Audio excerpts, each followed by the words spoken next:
Welcome, everybody, to the Indiana Basketball Weekly Show on the Gruely Truth Sports Network. I'm your host for the Indiana Basketball Weekly Show, Mike Goodpaster. Right now, I would like to welcome in my co-host, Kent Sterling. How you doing, Kent?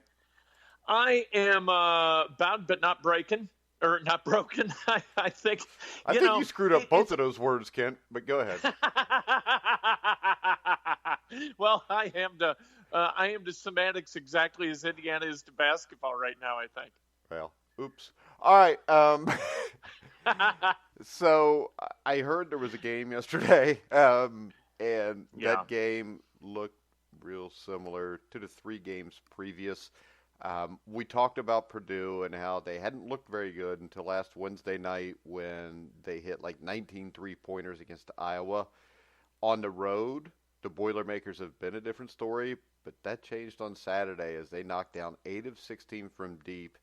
And this was generally just a mess, Kent.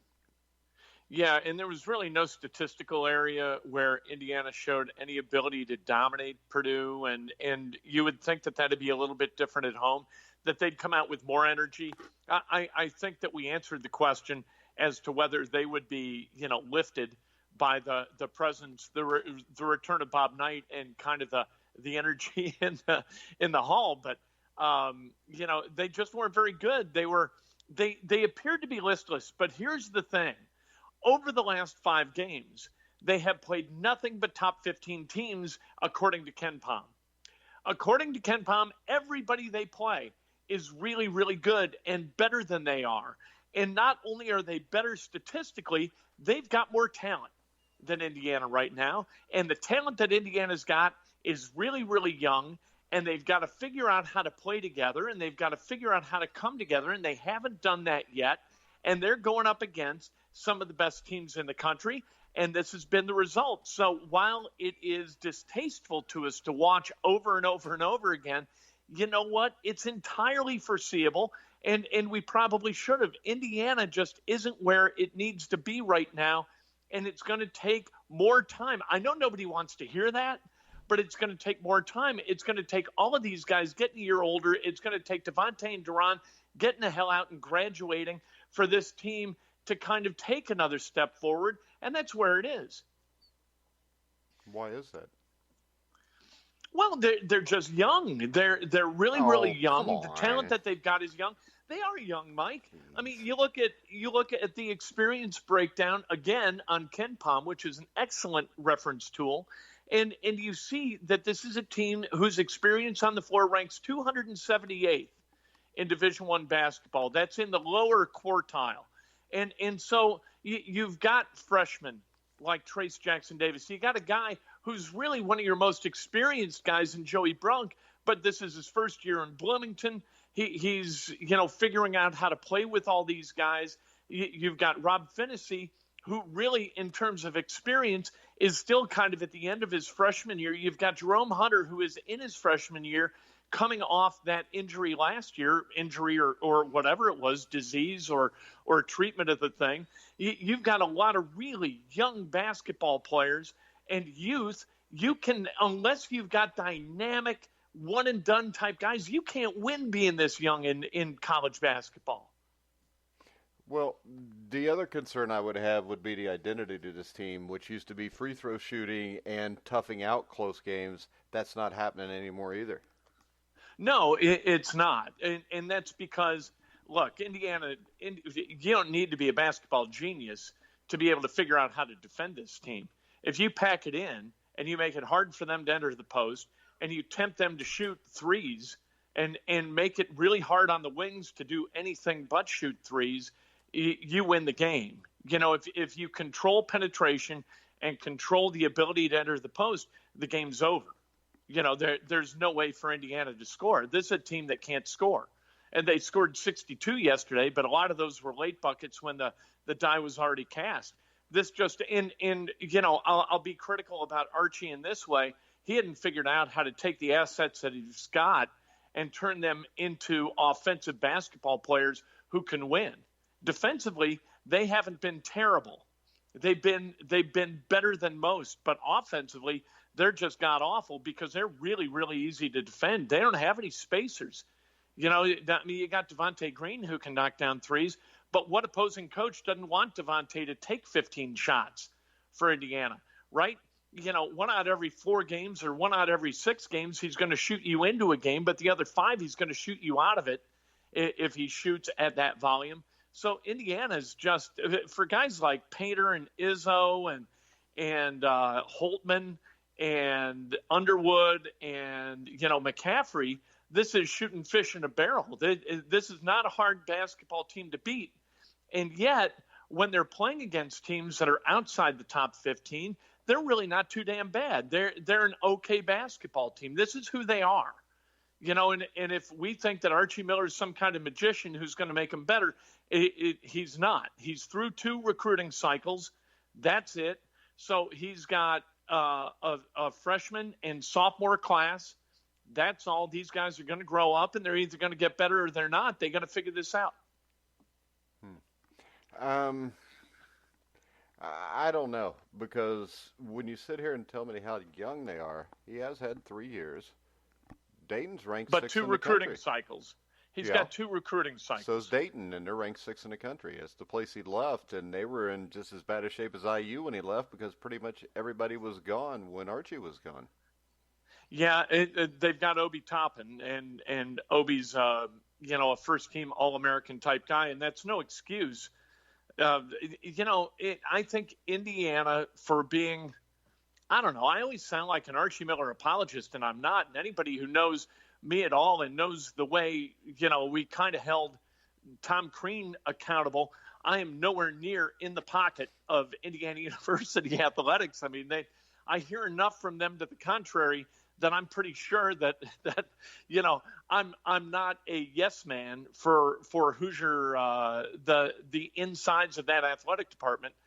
But this is a difficult turnaround, and whether Archie Miller's the right guy or not, I don't know yet. But I do know this: they're not firing that guy until the end of the 2021-2022 season. So if you want to drive yourself crazy and bang your head against a brick wall and call for Archie Miller to be fired, you go right, not you. But fans can go right ahead and do it, but it's going to drive him crazy because he's locked in here for the next 2 seasons. So you may as well, buckle up and enjoy it and try to figure out how maybe you can carve a path in your own imagination to this team being competent and this team winning games next year and the year after that, because if you don't, you're just going to drive yourself nuts. But wouldn't you drive yourself nuts doing that, just like you would trying to come up with excuses why it's not getting done now? And the thing is this. I have been one of those guys that want to wait and see, but it's been 3 years, Kent. Well, yeah, but I get that, but counting the first year as a year is, I'm not sure that that's fair, because in the first year, he's still winning with still playing, competing with all Tom Crean guys and playing in a system that doesn't necessarily suit those guys. So giving him an opportunity, and this is also, I get counseling on the outside in all of this, where I'm talking to assistant coaches, I'm talking to people with a background in the game, where they're telling me this. They're telling me that this was a major overhaul. This was not easy, that Archie Miller is a good coach, and to hold him accountable at this point in the deal is just, it's unfair, not only to him, but to us as people who care about Indiana University basketball. So, I'm willing to kind of go with them. What I've heard from people too, and this is not from me, but I'm not going to out the 2 sources I heard this from, but these guys, these are assistant coaches in the Big Ten, have said, look, you got a problem with Devontae Green. Devontae Green is a guy where subtraction is going to be addition. But why haven't we subtracted him then if Archie's a good coach? I don't know. That's a great question. I don't know. Maybe it takes balls that either he doesn't have or that the IU athletic department doesn't have to say goodbye to kids. This is his senior year, right? He can't transfer. He's got no more eligibility. He's done. I mean, if you show that kid the door in the middle of a season, if he put in the work during the offseason, it looked like, okay, we kind of got this guy that the corner has been turned And we saw that against Florida State. And, man, we're moving in the right direction with this kid. And then all of a sudden it becomes apparent that what we've always believed is what is true, and that he is a detriment to team play. And by subtracting him, you're going to add to the quality of play.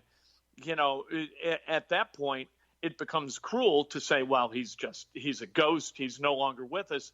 And you can't do anything but that. You can't just bench the kid, because then he becomes toxic. Last year, they benched him and suspended him for unknown reasons for 2 or 3 games. And then he comes back and he plays the same way. He could have been let go at the end of the season. Then he could have went somewhere and played his senior year. And I'll say this, too, about that suspension. I think that Indiana does a disservice to Devontae Green by not revealing the reason for that suspension. No doubt. They've got to be more communicative, because there were rumors. In the absence of fact, we're going to go find a narrative that makes sense to us. So there were rumors about drug use. There were rumors about a fist fight with Romeo Langford. There were all these crazy rumors, and only one of those things is true. And by not telling us what that is, I think it puts that kid in a jackpot that he didn't deserve. Hey, and I know which rumor's true too. Do you, Kent? I'm not sure. What is it? I'm not going to say it. Jeez. Well, you can't open that can of worms and just let it lay there. Because I had a player that was on the team the year before that told me it was true. But I'm just going to leave it alone, and let's just say I don't think it was drug use. All right. And then if you go deeper than that into that rumor, there were all kinds of rumors. There were a subset of rumors about Romeo Langford and his behavior with, let's say, the significant others of players on the team. Could have caused a fist fight, Ken. You never know. But then you hear that it's like Indiana is just, to me, and this is, I'm changing the topic a little bit. They are so in the bunker, right, that we don't know what the hell's going on, and that is a source of great frustration. And I really think, like on earlier this week, I heard Matt Painter on Dan Dokich's radio show, and he's completely forthcoming, and he's transparent, and he's congenial, and it's wonderful. It's a great conversation about basketball. There's laughter. It's enjoyable. You never get that with Archie Miller, ever. And I don't know whether that's Archie Miller doesn't have the charisma and the personality to pull that off. I don't know whether it's the athletic department saying, hey, let's concentrate on the team and not do a bunch of media. I have no idea what it is, but it is so detrimental to what Indiana is and to the fan base of Indiana that really wants a coach in place that they hear from and that they understand. The post-game press conferences are an exercise in total futility, and they always have been. Whether it was Crean, whether it's been Miller, it hasn't really mattered. Nobody's telling us the truth, and that gets exceptionally frustrating. This bunker mentality in Indiana basketball I think it's so caustic and detrimental to what Indiana should be in this state. I just don't understand it. I agree with you. And that is one of the problems with Archie Miller. How about this? Coach Underwood at Illinois. How long has he been there? Yeah, this is his 3rd year. They're pretty good. Yeah, they are pretty good. And my concern is this. I think Archie Miller's a good coach. But I think what you're dealing with in the Big Ten are coaches that are, for the most part, much better than just good coaches. Yeah, they're on scholarship too, right? And so Indiana's going to figure out points of differentiation that are meaningful for it. And I think Archie's found one, and that's in recruiting in-state talent. And he's got to continue that because he's got a real class coming in 2021 that he needs to get guys. Caleb First is going to be a terrific Big Ten basketball player. I don't know enough about Christian Lander from a personality standpoint to know whether he's going to be a force for good or not. You kind of, I don't want to cast aspersions on Evansville, but you kind of get some Evansville guys once in a while who have some, I don't know, you don't know exactly what you're getting from a personality perspective. And you've got other guys in the state that are really, really good. And Archie's done a good job of going out and getting guys.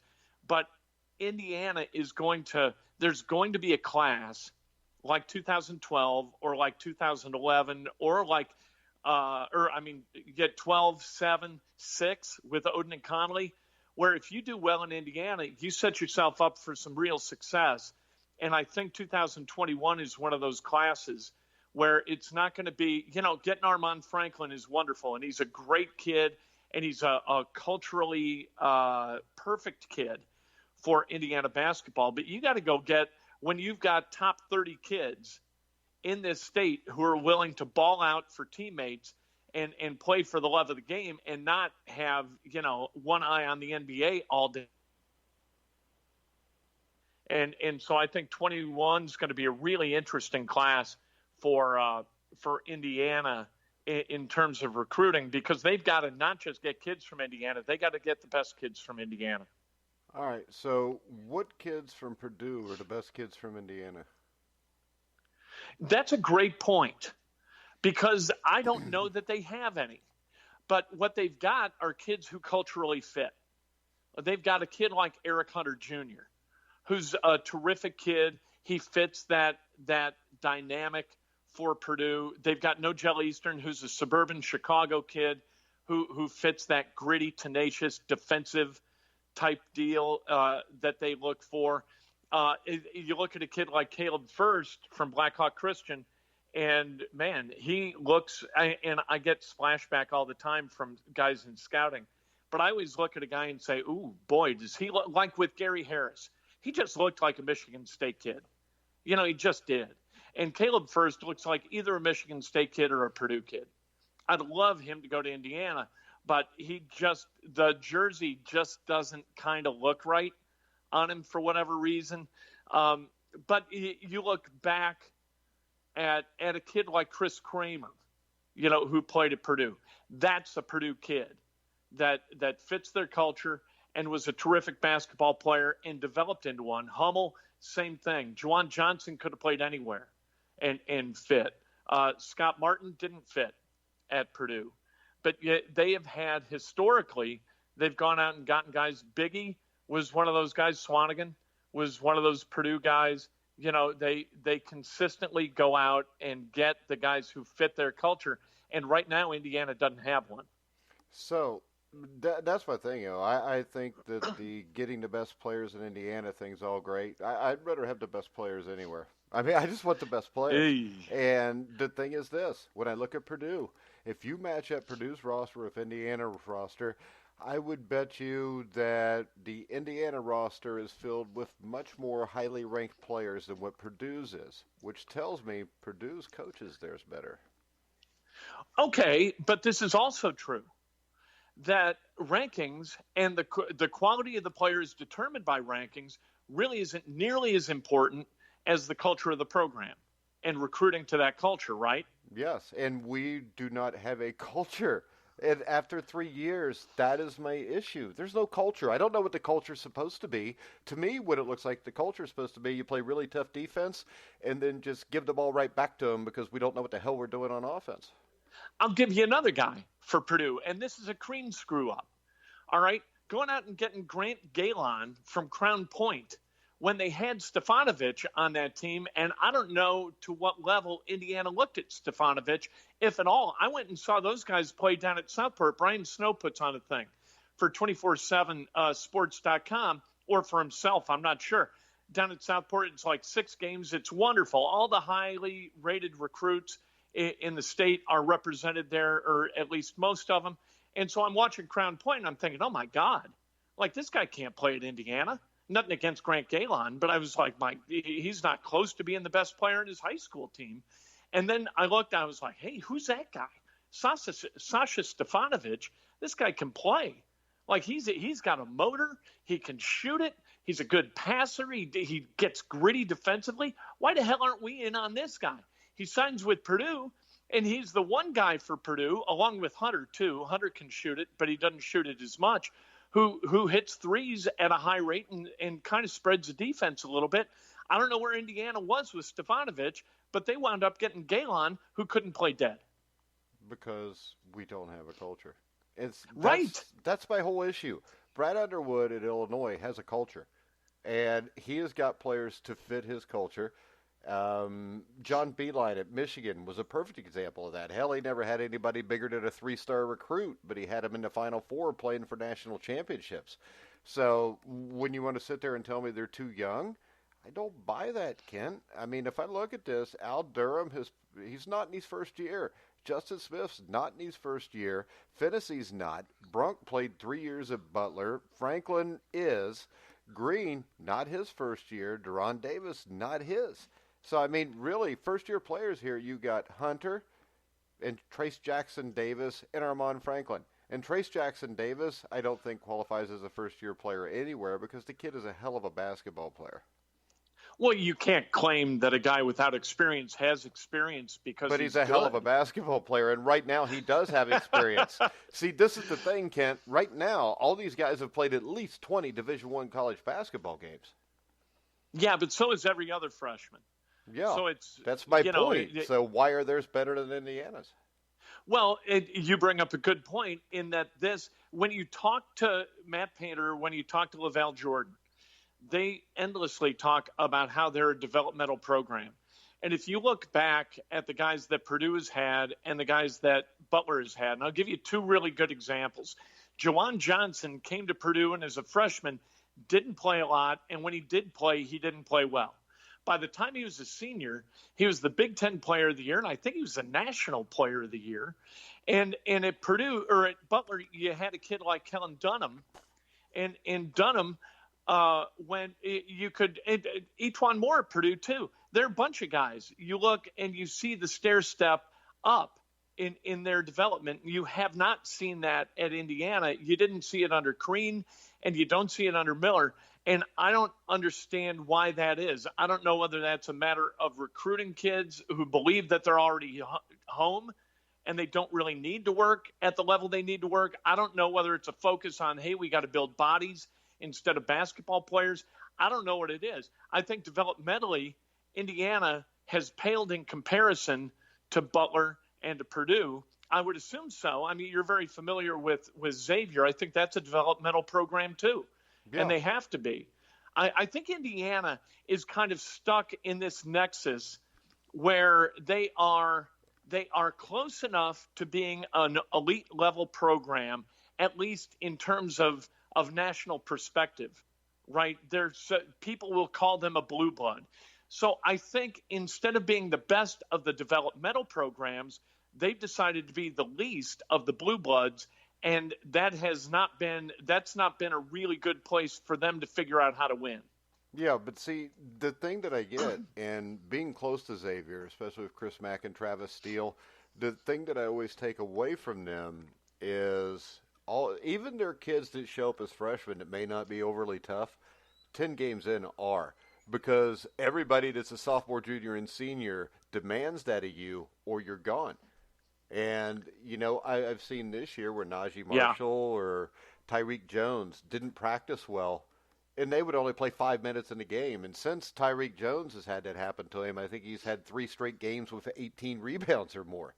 And I do not see – I mean, and you've said it yourself, and that's why I know you're more with me on this than what you'll admit, is because you see the fact – that nobody is held accountable for what they do. And if nobody is accountable for what they do, that's your culture. And that culture is toxic. And that culture usually never changes. Even with Tom Crean, he got a great recruiting class where he had all these great players. But there was still a limit on what he could do with those guys. And that was Sweet 16. You're not going any farther because you're going to run into a team that may not have as good of players. But even if they don't, their culture is going to be tougher than yours. Their coach is going to be better than yours. And if you're Tom Crean, you're never getting past the Sweet 16 because that's the cap on your ability as a coach. Yeah, I totally agree with that. And I'll bring a guy locally as an example of somebody who holds people accountable. Aaron Thompson for Butler is a senior for that team, and he runs guys out of practice. Players at Butler as seniors have the freedom to call out a guy and tell him to get the hell out of the gym if what they see they don't like. The other guys really don't do it, but Aaron Thompson does. Aaron Thompson holds guys accountable. There is no chance in the world that Devontae Green and Deron Davis are holding guys accountable at the level that you're talking about and that you need to bring this program from where it kind of has been languishing to where it needs to go. They're not tough. And you know what? I went to a thing yesterday. This sounds preposterous, but the high school that I attended down in New Albany High School in southern Indiana, they celebrated the 40th anniversary of a team that lost in the state championship game. And what was going on back in 1980 is this team, not just because they won every game until that state championship game, did they gain fans and did people travel by the thousands to go watch them play on the road. My parents even went. They didn't know a kid on that team. Anyway, at least not well. What that team had, and the thing that people vibed with, and the thing that people still vibe with, and the reason that people came out to a terrible game yesterday where New Albany kicked the hell out of Columbus East, was that they loved each other. They played with a generosity of spirit and a commonality of purpose that is absolutely entrancing to watch. And we've seen teams play like that, whether it's at Indiana or Purdue or Butler or Xavier or wherever. That's the magic of basketball. And Indiana has not had that for, you got to go back to like 2002 to find a team that had that kind of thing. And prior to that, it was like 93 or 94. You just don't see it at Indiana. And Indiana's got to get back to that. And if Archie Miller isn't the guy to enforce a culture that demands that and enforces that, then Archie Miller is the wrong guy. But we don't know that that's the case yet. Maybe with Trace Jackson Davis and Armand Franklin and the sophomores, you're going to Finney and Hunter, you're going to have that kind of vibe develop at Indiana. If you don't, we're stuck in this cycle of doom forever. Yeah, but the thing is this. If we ever get that kind of vibe, it's going to be from the players, not the coach. And that's my concern, because that's not how you build a program that is a long-lasting national contender the way Indiana used to be, or the way Kentucky is, or the way Duke is. Because as a head coach, he's had Devontae Green for 3 years. And the only thing this tells me is Devontae Green is still not bought in. That's Archie Miller's fault. I don't care what anybody says, because at some point, yes, your culture, I mean, if you go, Chris Mack went to Louisville last year, makes the NCAA tournament right away when most people picked him last because of the Rick Pitino crap. But Chris Mack comes in and immediately is his way or the highway. And you're gone if you don't get along, if you don't do what you're supposed to do. And I mean, you remember Chris Mack as a player. There wasn't anybody tougher than Chris. And Chris has got that team now where there's a chance they could be in the Final Four. They might be the best team in the ACC this year. And he basically took his will, imposed it on his players to get his players to play the way he wanted. When I see Archie Miller, I don't see any of that. I see a dude in a stupid red jacket yesterday who walked around hoping that things would turn out all right. You know, and here's a thing about Chris Mack, too, is in that game yesterday against Virginia at the Yum Center, that's how Louisville won that game. They out-toughed Virginia. Yeah. And out-toughing Virginia is really, really difficult. And I think to your point, that shows who Chris Mack is as a coach. And we haven't seen that. We see – I think with Indiana, and I'm guilty of this too, is I mistake activity for productivity. You know what I mean? Like, they look like they're playing hard most of the time. Justin Smith can kind of lope a little bit, but the other guys are like sprinting back, trying to get back into defensive position, getting out on the offensive end, trying to do what they're supposed to do. But it just doesn't work. They're active, but they're not productive, and that's a huge problem. Okay, they have no purpose. And they have no joy. Yeah. Having no joy, the only way to have joy in life itself is to have purpose. If you have no purpose, you're just kind of lost. You could sit there and you could show up to work every day and never miss a day of work, but not be productive. You have to have a purpose. There's no purpose here that I see. I mean, there really is none. I don't know what you do, but I don't. And maybe this is the reason for Indiana kind of having that bunker mentality. Maybe it's just that they don't want us to know exactly what the cause of that is. I don't know. But like I was going to say, okay, how do you fix it? But how the hell do we know? We have no idea how to fix it because, nobody opens the door and says, okay, this is a problem or that's a problem. Archie says, hey, we got to change the way we do things. But he's completely vague about what that means. And you look at the rotation and nothing happens different. I don't know. He seems to say the right things without doing the right things. And if that is the core of his leadership, that's a huge problem. He's got to get out and talk. He's got to tell us what the hell's going on so we know what the hell we're talking about a little, other than just watching this team languish game after game after game after game. Well, I'll put it this way. As a coach, if I can't come out and tell you why I did something, I don't know, and I'm probably wrong. It's just like I've seen a lot of coaches in my life, played for them too, that you go up and ask them why you're supposed to do something. It's because I told you to. Well, that doesn't breed any confidence at all. What I want to know is why I am doing it. And people get pissed off because a kid wants to know why you're asking them to do something. But if you can tell somebody why they are doing it, they're going to do it with confidence and purpose. We missed the purpose. Now, I'm sure that he probably coaches his guys, and, there's a purpose there. And it may seem unfair that, Mike and Kent and Bob and Ron down at the saloon all want to know what's going on. But the thing is this, if I'm a head coach at a place like Indiana and I'm 3 years in, I damn sure want to know everybody to know what my purpose is. Because if I do that, it shuts up the morons like us questioning him.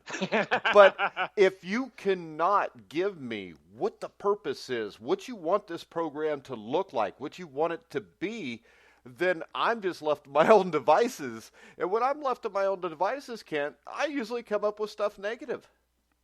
And these are not like secrets that put at risk our national security. All right? It's basketball. For God's sake. Like Bob Knight back in the day. Bob Knight back in the 80s and 90s would do a pregame show where he laid out exactly how he was going to attack his team, the team they were playing against. Here's how we're going to beat Iowa. Iowa likes to put Jepson up at the top of the key and run their offense through a 7-foot guy at the top of the key. We enjoy this because it allows us to defend 5-on-4. This is a good thing. And so here's what we're going to do. We're going to hedge this. We're going to do this. And Bob Knight would tell us what the game plan was before the game was played. So we understood it. And Bob Knight, for all his warts, was a great communicator and a terrific teacher. He could tell you what they were going to do in a way that you could understand it. We get no information whatsoever, either before or after the game, about what the hell they're doing.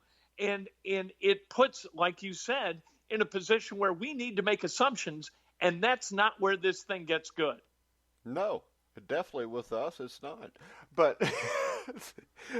and the other thing is, it still seems to me like they don't embrace the past. Yesterday, right. And this is the thing that bothered me about the Bob Knight thing, was I know that Coach Knight spoke to the team and Archie before the game, but if I'm Archie, I'm telling you, at least at the end of that ceremony, I'm going to walk my players out there with Coach Knight and Isaiah Thomas and Quinn Buckner and Scott May to try to give these kids some feel for what it used to mean to be an Indiana Hoosier. Because I don't think that meaning is there anymore for these guys. I think it's been so long that it gets detached. And I think that if you walk them on the court, they embrace, and Knight goes over and embraces Archie Miller before leaving. Yeah, right. That would have been bigger than any adjustment that could have ever been made at halftime. And maybe they don't win the game, but then I think you had the closure. And I know that, maybe they got that with him speaking before the game, but I don't think those kids really realize what it means to be an Indiana Hoosier anymore. And you you whatever you did during that 12 minutes at halftime or whatever amount of time you had with the kids in the locker room, it sure as hell didn't do as much good as maybe. Look, basketball's gotten so weird, right? I was talking about the 1980 New Albany team a little bit ago, and when I was thinking about that last night, there are so many distractions. You've got parents where, like back in the day, it wasn't about getting to the NBA so much because the NBA wasn't paying guys $30 million a year. And there weren't shoe contracts worth all this money. There weren't parents, hoping to get rich based upon the basketball exploits of their kids. ESPN was in its infancy. Their social media was passing notes in English class, right? There was no social media whatsoever. So the distractions were few. And I think you've got a bunch of kids right now in college at Indiana who feel like prematurely they're the CEOs of their own little corporation rather than a member of a team. And what you saw yesterday with all those former Indiana guys surrounding Bob Knight, you saw a love for Indiana basketball, a love for each other, and a love for Bob Knight.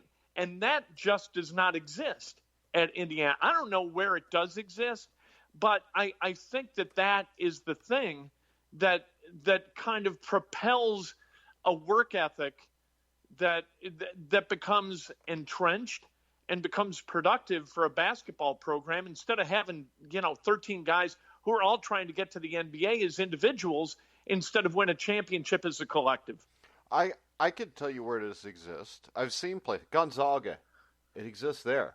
That was a program that used to be a mid-major that now contends for a national championship all the time. Someplace else it exists is Texas Tech. And Coach Beard went to Texas Tech after, Coach Knight's son kind of, I don't know, for lack of a better term, he didn't do a great job there. But in 3 years, Beard has Texas Tech playing for a national championship.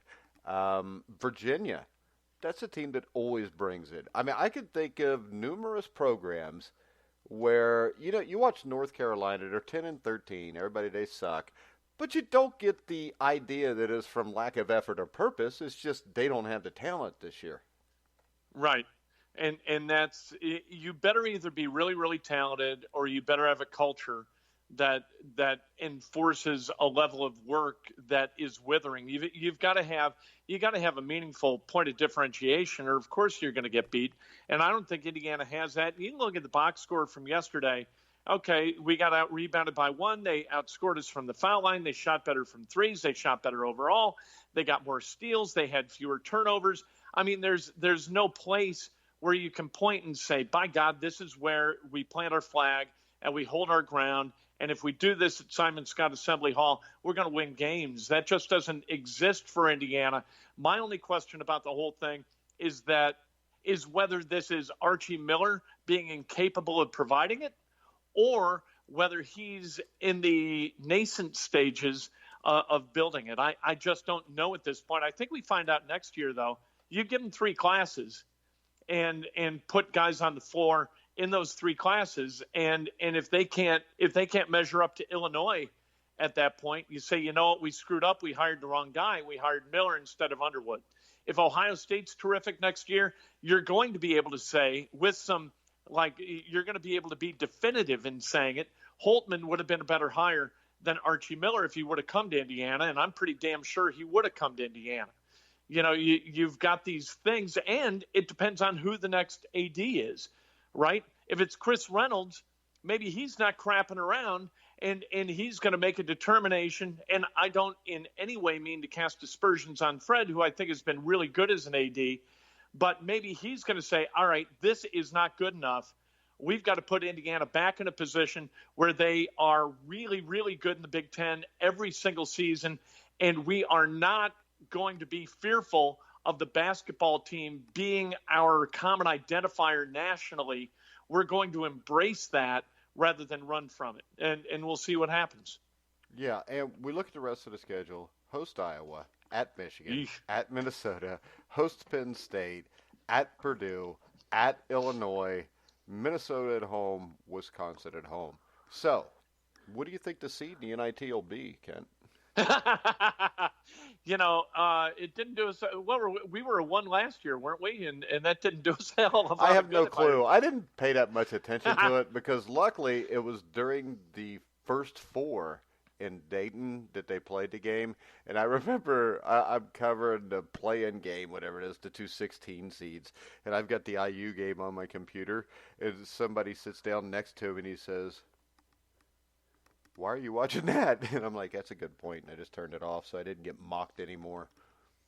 They were a 1 seed, and they beat St. Francis of Pennsylvania, and then beat Arkansas, and then lost to Wichita State and in the NIT. And I'm looking that up. I don't know that off the top of my head. If I did, I would take a long walk or begin to ingest intoxicants that could kill those brain cells once and for all, because I gain no pleasure from knowing any of it. They've got to beat Iowa on Thursday. If they don't beat Iowa on Thursday, they're dead. They'll have 4 games left on the road, none of which are they going to be favored or even close. They'll have 3 games left at home against Penn State, Minnesota, and Wisconsin. Every single one of their opponents coming up are in the top 35 in KenPom. If they can't beat Iowa, who's outside and that's the good news. The only team that's within the top 15 at this point in KenPom is Purdue. Oh, Penn State too. They're 13 and 14. But the others are south of 15. So hopefully this is a group of peers that they can compete successfully against, at least at home. Because if they don't win out at home, they have no chance at all to get to the NCAA tournament. And at that point, it's 4 years in a row. And what the hell are we doing? You know what I mean? I mean, geez, that's like, I don't mind being a little bit mediocre. People look at UCLA and say, hey, you don't want to become UCLA, do you? Well, I'll tell you what, I'd sure as hell rather be UCLA under Steve Alford as it existed, and they fired him for it. I'd rather be UCLA under Alford than I would this slop, 4 years in a row of not going to the NCAA tournament, and 3 of them under Miller, to your point. That's inexcusable. That can't happen. Yeah, and I think the problem you also get here is you're going to get an Iowa team that's still smart for getting blown out by Purdue. Yeah. And I think this Iowa team is the second best team in this conference behind Maryland. And if you look at Iowa's schedule, after at Indiana, they go to Minnesota. They finish up Ohio State at home. They go to Michigan State. They host Penn State. They host Purdue. They go to Illinois. No schedules here are easy. But if they finish strong, Iowa's a team that could be a number 3 seed in this tournament. You know, that's going to be really interesting. I think Selection Sunday is going to be crazy. You're going to see teams that you might think should be a 3 suddenly are a 7, because I think that there's a paper, a thin, paper thin difference between the 15th best team in the country and the 30th best team in the country. There's so many good teams and so few great ones. Sometimes I think it'd be cool to be in that room and kind of debate for a few days exactly who should be what seed and who's in and who's out. I think this year it's going to be brutal, really, really tough. Yeah, because everything is so fluent the way this runs right now. I mean, if you look at the Big East, if we go outside of the Big Ten, Butler and Xavier at the start of the year looked pretty untouchable. Now you look at the Big East standings, and Butler's 6-4, Xavier's 5-6. And these are both teams that, if they get hot, could end up being a 2 or a 3 seed. But if they don't get hot, hell, they may not even make the tournament. You all of a sudden lose 5 or 6 games in a row, which is easy to do nowadays, it seems. And you look at last year, with the Big East. Butler finished tied for last place, but they were just 2 games out of third. Yeah. The Big East is brutal. The Big Ten this year kind of mirrors it, 1 through 12. You've got really, really good teams, but no great teams, despite the fact that Maryland all of a sudden looks like the best team in the league. It was Michigan State, then it was Illinois. Now it's Maryland, and it could be somebody else before it's all over. It could be Iowa. Yeah, it could be. And like the Big East, at the start of the Big East season, I think Seton Hall was like 6-4 or something. Now they're 18-5. They've won 10 out of 11 games. They beat Villanova at Villanova. I think Creighton was a team that people thought would be all right, but nobody, I think, thought they would be 18-6. And Butler's playing Marquette, and that's a huge game today. And it's how you finish, right? It's all last 5 minutes of the game. How tough are you in those last 5 minutes? I was talking to Jeff Meyer this week, the assistant coach at Butler, and I think to my memory, the only guy who's been on the staff at Purdue, Indiana, and Butler, and he's had 2 tours of duty at Butler. But he said that he tells LaValle, once you get to February, what you're coaching is heart. Your team is what your team is. And what you've got to get out of them is heart. So during that last 5 minutes where it's, 63-63, you find a way to get a bucket or a stop that the other guys don't. And I think that that's where Indiana is in real trouble, because for the last month, really, other than that Michigan State game, I don't think they've shown a lot of heart or an ability to close games late at all or fight their way back into games late. This is a team that has all the hallmarks of a team that's going to lose games in the last 5 minutes rather than win them. Yeah, and that's where we are, Kent. It don't look pretty. We've sure as hell cheered each other up. Yeah. I don't think we're going to the Final Four now, unless it's the NIT, and I don't think we can pull that off either. But, all right, next game is what? Thursday night is when the Hoosiers will beat Iowa when they start their run to the Final Four. You want to just do a show Friday morning or Friday afternoon? Sure. All right. Sure. Kent, tell everybody where they can find you on the internet. Oh, KentSterling.com. I post everything there. That's a nice little aggregator for everything that I do. And Kent Sterling at Twitter. And, of course, you can get a copy of Oops, The Art of Learning from Mistakes and Adventures by me on Amazon.com. You just search Oops and Kent, and up it pops. And there you go. I've made a lot of mistakes. And that, I wrote about them so you don't have to make a lot of mistakes to learn from them. So all you got to do is look up Oops and Kent Sterling. All right, guys, we're going to wrap the show up. Too bad. Archie Miller someday will probably have a book called Oops, My Time at Indiana. And then you can sue him because you did it first. 3+ years in hell. Yeah, but hopefully it'll just be 3+ years in hell. But, all right, guys, remember you can find us by following us at Grueling Truth on Twitter. You can hear our shows anywhere podcasts can be played, including iHeart, Spotify, Spreaker, Stitcher, YouTube, wherever. But for now, for Kent Sterling, I'm Mike Goodpaster. You've been listening to The Grueling Truth, where the legends speak.